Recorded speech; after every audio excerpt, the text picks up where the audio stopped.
Samantha and David Carter, along with their two daughters Lily and Emma, are forced to move into the old family home left to David by his deceased parents after witnessing the destruction of their old life. Struggling with financial hardships and despair, they found themselves in a dilapidated house on the outskirts of town, a structure worn down by time. Faded traces of the past whispered dark memories from every corner of its walls. Shortly after moving in, while David managed to fall asleep normally at night, Samantha and the two girls began to wander the house in a sleepwalking trance.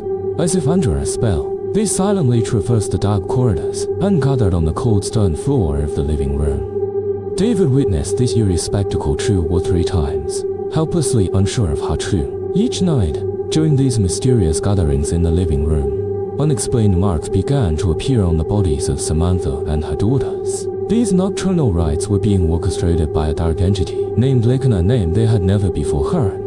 Under Lacan's influence, as the ritual progressed, he slowly etched an indelible message onto their flesh, an ominous script into their very souls. When Samantha, Lily, and Emma woke and gazed into their mirrors during the day, they were startled by these mysterious marks. Yet the girls remained unaware that Lacan's message was being permanently imprinted upon them. Overwhelmed by horror at the supernatural occurrences befalling his family, David sought help from the local church. However, by the time the church officials could respond, the nightly ritual continued uninterrupted. After 13 dreadful nights, the message that Lacan had painstakingly inscribed on their bodies was finally complete. On the final ritual night, Lacan once again took control, gathering a sleepwalking Samantha and her daughters in the center of the living room. But that night he also secretly manipulated David's soul. In a sudden and terrifying moment, a dark force within David drove him to launch a brutal attack. Under Lacan's command, using a precious family knife, David ruthlessly plunged the blade into the hearts of everyone present. In that nightmarish massacre, Samantha, Lily, and Emma lost their lives as a sacrificial offering to complete Lacan's message. But Lacan had sacrificed 3 innocent lives in his desperate attempt to save his own wife, a betrayal that froze the hearts of the Jenner tribe in despair. The message, now visible to all angels, alerted the devil to Lacan's sinister scheme. Realizing that his plans had been thwarted, not only had Lacan lost his beloved for eternity, but he had also unleashed an unspeakable atrocity. Lacan was condemned to face the full weight of his actions. Then, the devil approached Lacan and whispered coldly, "Now, you are truly my servant." New York City, 2023. Elena Harper, a young journalist, lives her life amidst the chaos of the city, when one day, she finds an old, yellowed letter in her mailbox. The letter comes from Blackwater, a small town in Mississippi. The sender is Thomas Harper, a great-great-uncle Elena has never met. The letter speaks of a dark secret hidden in the family's past and urges Elena to uncover the truth. At first, Elena thinks the letter is a prank. However, a faded photograph attached to the back catches her attention. A family portrait from the 1920s. In the photo, the face of a man standing next to her, great-great-grandmother Mary Harper, is blurred, but in the background, a strange shape hangs from a tree. As Elena studies the photo, an inexplicable sense of dread washes over her. Journey to Blackwater. Driven by curiosity, Elena decides to travel to Blackwater.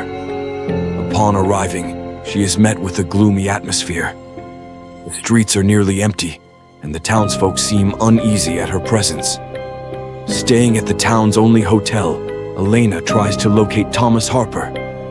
However, the locals grow visibly uncomfortable at the mention of his name and refuse to speak. While researching at the town's library, Elena stumbles upon records of a lynching that took place in 1923. The incident involved a member of the Harper family, Samuel Harper, who was brutally murdered by a group of townspeople. Samuel was once one of the town's most respected figures, but one night he was accused of being possessed by a demonic force and was lynched. Elena speaks with Martha, one of the town's elderly residents. Martha reveals that Samuel was actually innocent, but a group of townspeople had chosen him as a sacrifice for a dark ritual.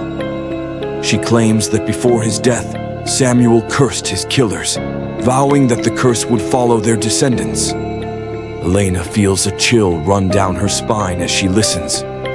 What shocks her even more is Martha's revelation that Elena's great-great-grandmother, Mary, was Samuel's sister. Elena realizes she must confront her family's dark history.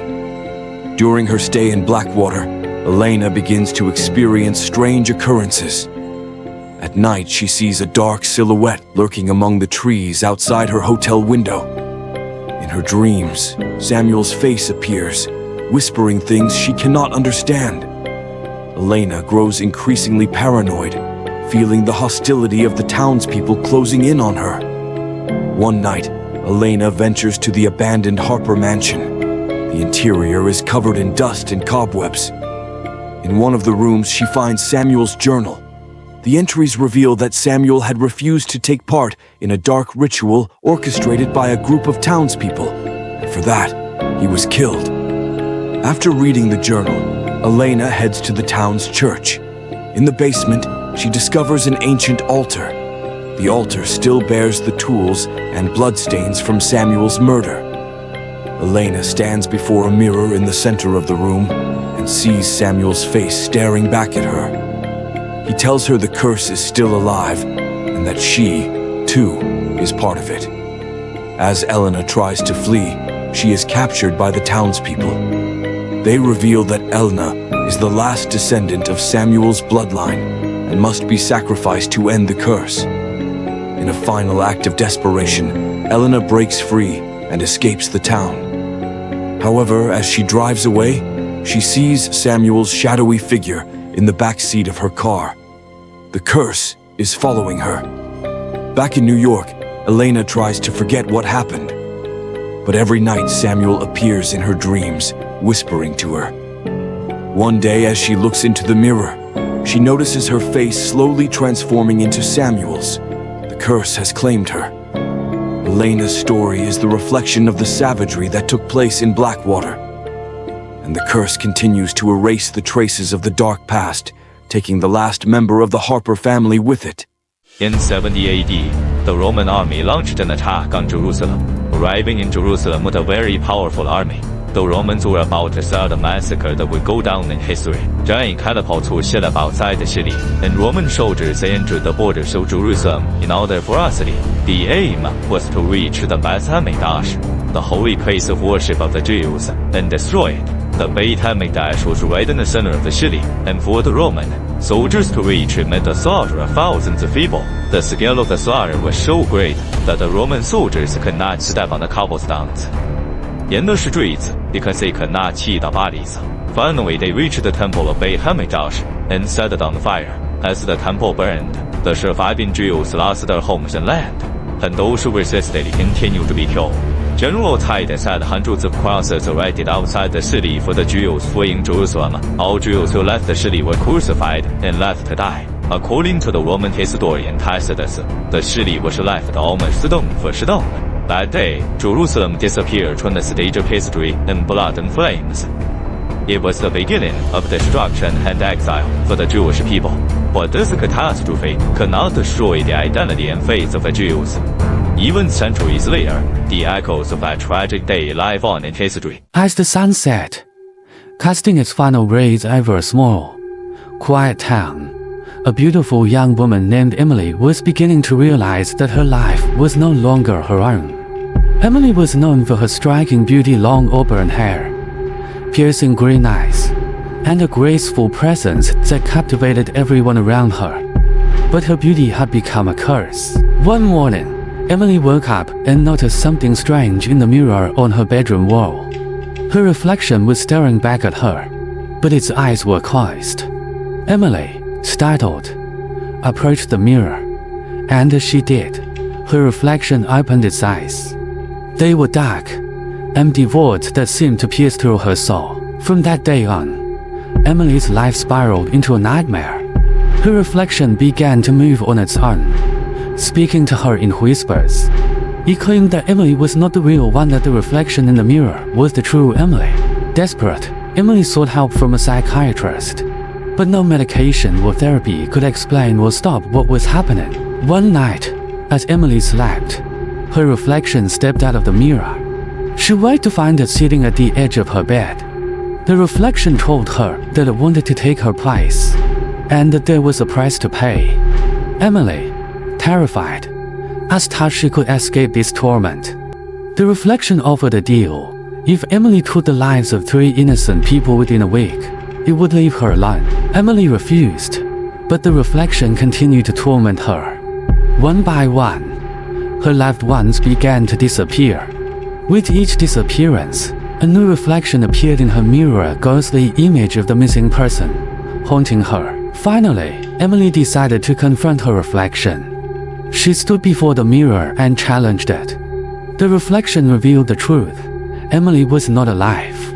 She had died years ago, and her soul had been trapped in the mortal world, unable to move on.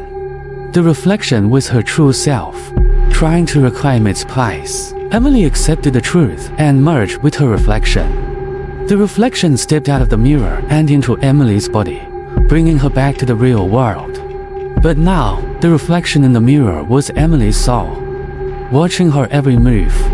The story ends with Emily staring into the mirror, her reflection opening its eyes and smiling back at her. She would never be alone again, for her reflection was now a part of her. On the day she was born, Nikki was taken from her mother, who was stripping in a bar by her lover, and her mother was told that she was dead. Separated from her mother, Nikki's life began to take shape on the first day she was born. Her mother's lover, and the man who pimped her out at the same time, has a darker world behind this extraordinary life. For this dark world, Nikki will be a new source of earning money.